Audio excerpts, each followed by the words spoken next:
खूनी सीढ़ियां दोस्तों, कुछ कहानियां ऐसी होती हैं जो सुनने के बाद रात को नींद उड़ा देती हैं।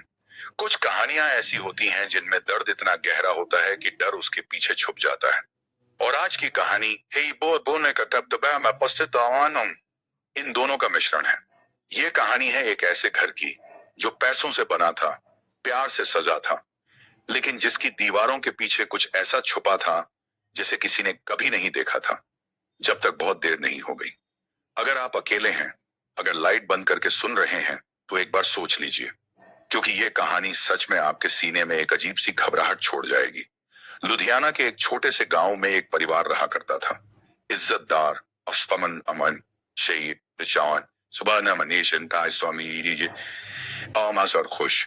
घर के मुखिया गांव के सरपंच थे और उनकी एक छोटी बेटी थी जो उन्हें जान से भी ज्यादा प्यारी थी। लेकिन किस्मत को कुछ और ही मंजूर था।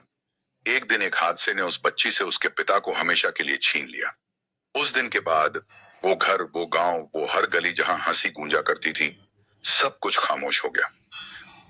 परिवार ने फैसला लिया कि वो अब यहां नहीं रुकेंगे।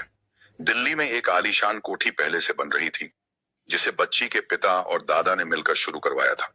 दर्द को पीछे छोड़ने की उम्मीद में पूरा परिवार, दादा दादी, माँ बुआ, दोनों चाचा और दोनों बच्चे उस नई कोठी में आ बसे। बाहर से देखने पर सब कुछ परफेक्ट लगता था। संगमरमर की चमकती फर्श, बड़े बड़े कमरे, हर तरफ खुशहाली। लेकिन कुछ जगह ऐसी होती हैं जो अपने अंदर एक पुराना राज दबाए रखती हैं, और वो राज कभी ना कभी बाहर आ ही जाता है। 2 साल शांति से गुजरे। फिर एक आम सी दोपहर, सस्पई पिशमैक्ष उस दोपहर सब कुछ बदल गया। दोनों बच्चे स्कूल से लौटकर कमरे में लेटे आराम कर रहे थे। तभी बड़े भाई की नजर गेट की तरफ उठी, और वहां जो उसने देखा, उसने उसकी रूह कंपा दी।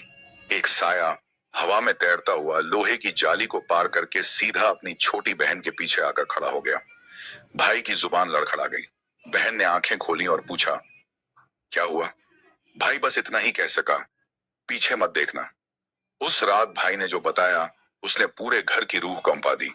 एक औरत जिसकी आंखों से खून टपक रहा था, जिसके दांतों पर सूखा हुआ खून जमा था, जिसके बाल और चेहरा जले हुए थे।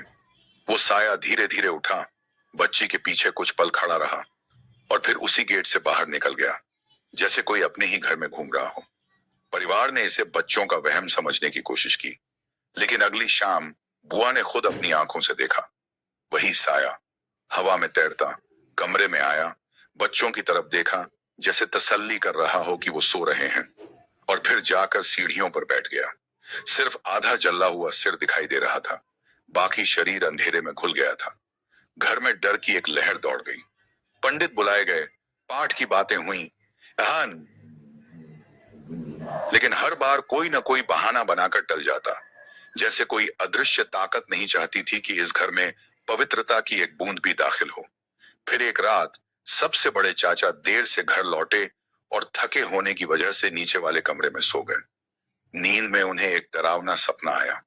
एक लड़की फ्रिज खोलकर बैठी दही खा रही है। वही जली हुई शक्ल, वही खून से सने दांत। चौंक कर उनकी आंख खुली। उन्होंने सोचा शायद सिर्फ सपना था, लेकिन जब वो ऊपर गए, फ्रिज सच में खुला था, और वहां अंधेरे में बैठी थी वही औरत, असली में अपने हाथों से दही मुंह में भर रही थी। चाचा का हाथ कांप गया, डंडा गिर पड़ा। वो साया पलटा और उनकी तरफ बढ़ने लगा। चाचा भागे, अपने कमरे में घुसे, दरवाजा बंद किया, और जब पीछे मुड़े, वो साया पहले से ही सोफे के कोने में बैठा उन्हें देख रहा था, फुसफुसाते हुए, आजा आजा, मैं खिलाऊंगी, खाए खाए। चाचा की चीख से पूरा घर जाग उठा। परिवार कुछ दिनों के लिए रिश्तेदारों के घर चला गया, यह सोचकर कि दूरी शायद राहत देगी, लेकिन जो सबसे भयानक था वो अभी बाकी था। बुआ, जो सिर्फ 21 साल की थी, अचानक बीमार पड़ गई। उल्टियां इतनी ज्यादा होने लगी कि खून आने लगा, नाक से खून बहने लगा। हॉस्पिटल की हर रिपोर्ट नॉर्मल आती, फिर भी शरीर हर घंटे कमजोर होता गया। सिर्फ 3-4 दिनों में उनका वजन 15-20 किलो गिर गया। उनके कान सूखे पत्तों जैसे हो गए। कोई डॉक्टर समझ नहीं पाया कि आखिर हो क्या रहा है।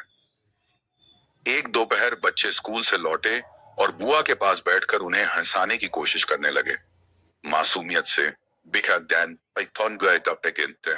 बिना जाने कि क्या होने वाला है।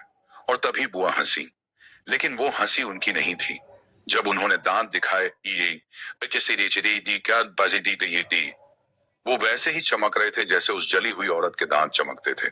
दोनों बच्चे वहीं जम गए, सांस रुक गई, और उस पल उन्हें समझ आ गया, जो चीज इस घर में घुसी थी वो सिर्फ डराने नहीं आई थी, वो कुछ और चाहती थी, कुछ ऐसा जिसकी कीमत शायद उनका पूरा परिवार चुका रहा था। अगर आप ऐसी ही सच्ची और डरावनी कहानियों को सुनना पसंद करते हैं तो इस चैनल से जुड़े रहिए, क्योंकि हर कहानी के पीछे एक सच छुपा होता है जिसे शायद हम कभी पूरा नहीं जान पाएंगे।